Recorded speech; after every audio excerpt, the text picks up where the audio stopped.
Here's a fun fact about Colorful that I didn't even know until a couple of days ago, and that is that they are the second biggest GPU manufacturer in the world, behind Pallet. And Pallet apparently own Galax and also Gainwood, and they're the #1 distributor, even beating out companies like Asus and Gigabyte when it comes to GPU shipments, and in America, EVGA, which I believe they're #1 in the USA. But just because they ship more GPUs than Asus and other companies, does that necessarily mean they are better?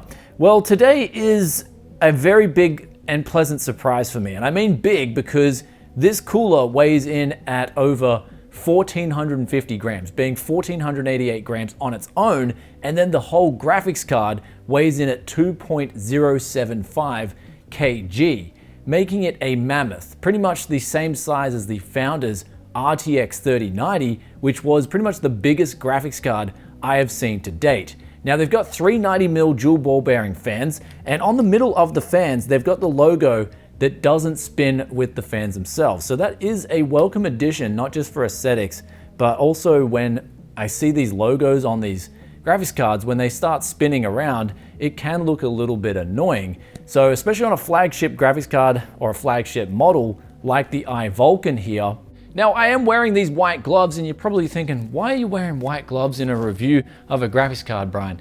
That's because this card comes included with these little gloves right here, and they include a VGA support bracket, which will fit in a variety of cases because you can adjust it and then screw it into the back of the GPU. An extra 2 features on the inside of the card, which is going to mount inside your case, is a USB Type-C connector, which I'm told you can externally control things like the LCD screen and monitor things from that port, and there's an extra fan port if you are into LN2 overclocking.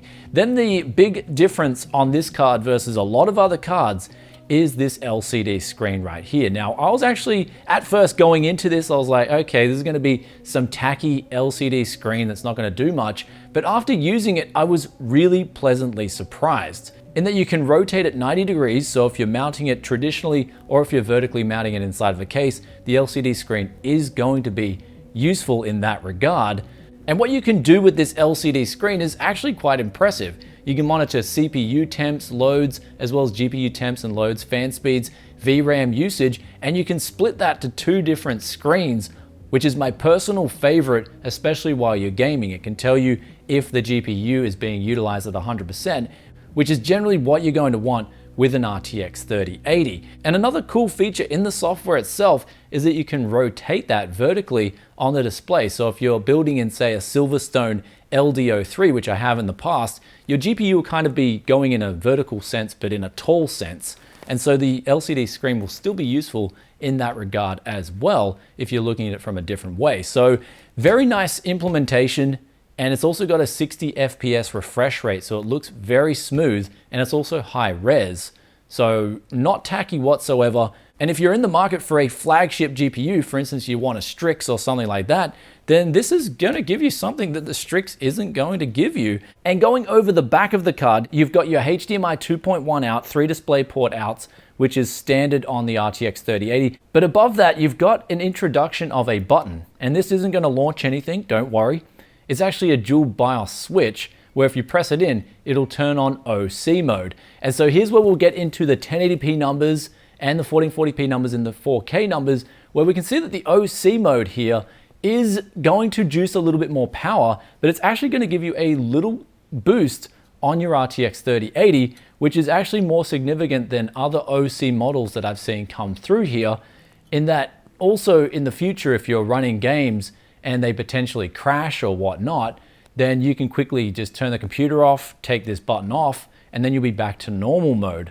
But for what it's worth, I tested out the OC mode here, and it was 100% stable, even doing the RTX benchmarks, the ray tracing benchmarks. So I usually have had not much luck when it comes to overclocking and ray tracing, but this card right here handled it with ease. And just continuing through the rest of the benchmarks here, sorry, there is a lot to get through because I just like to be thorough in the tests and know that if I'm recommending this card to you guys, you're getting the full picture.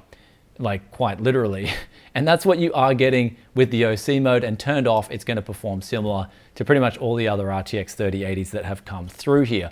So very useful overclocking mode here, but you will be juicing more power when it comes from the wall. Now, one thing I like to do with RTX 3080s, and I'll probably be saying this in every RTX 3000 review that comes through here, is I like to undervolt. So undervolting on this thing definitely gets us a better efficiency curve, or a much better efficiency curve. Overclocking, it does start to juice more power than is desirable, both out of the box settings and a custom OC. But here's where I went with a custom OC and I got some big gains. And these were quite impressive, to the point where they were beating that of the tough OC that came through here ever so slightly. And then we went on to the fan noises and temperatures. They were also very impressive. So I was surprised to see that Colorful, especially with this model right here, the Vulcan, they mean business. And they mean it in a lot of different ways. Not only with this massive cooler design, but the noise is kept well under control. And out of the box, I actually preferred the out of the box settings with the fan profiles. Something that a lot of companies, I noticed, are definitely paying attention to, is the balance between noise and temps. So you will want to leave this just out of the box, even on OC mode. It'll give you the best sort of noise versus temperatures, even for longevity purposes. Though continuing on, you will want to get a power supply with more than a dual PCIe output. And in this case, this will need 3 PCIe 8 pins. And then in terms of measurements, this is quite a big card. I'll put the measurements up on the screen here for you. So if you do want to mount this, here are the dimensions. Just be careful. This thing is not only very heavy, but it's also very big. And with all that out of the way, it's conclusion time. This is where I'm going to just drop my thoughts on the table. And to be frank with you guys, this is where the gloves are coming off. I've got to say that I'm very impressed with what they've done with this card right here. I used to know Colorful, like even 4 or 5 years ago, as being a company that sort of just made these real banger type GPUs. But this right here is a Strix alternative. And in ways, I feel like it could even be better, with a very useful implementation of an LCD screen that is not tacky. It just really works fine. Now, in terms of RGB, there is a little bit of RGB on the cooler and on the back plate. If anything, this is going to sound so weird, but I wish they kind of put RGB around the rings of the fans. That would have just made this card absolutely perfect, in my opinion. I think it would have just been, I would have just been dancing here going, yep, that's it. They've just done everything. So I would like to see a little bit more RGB. I know that sounds a bit weird, but I think if you're vertically mounting this, which you'll definitely want to with the LCD screen, I think that extra RGB would have completed the card. Now, in terms of the software, great job. Great implementation of the software. It works tremendously well. The LCD screen works really well. The cooling performance, the noise, the temps, the build quality, everything's phenomenal on this card. Colorful, mean business, and they really want to take business away from Asus, Gigabyte, and all the other competitors out there. And with a model like this is their flagship air cooling model. I believe they've also got a water cooling model coming out. But if you're interested in paying, I believe it's the extra $100 MSRP over $699, so $799 for this. And in Australia, I believe it's going to come in roughly maybe 150 Aussie dollars over those $12.99 cards.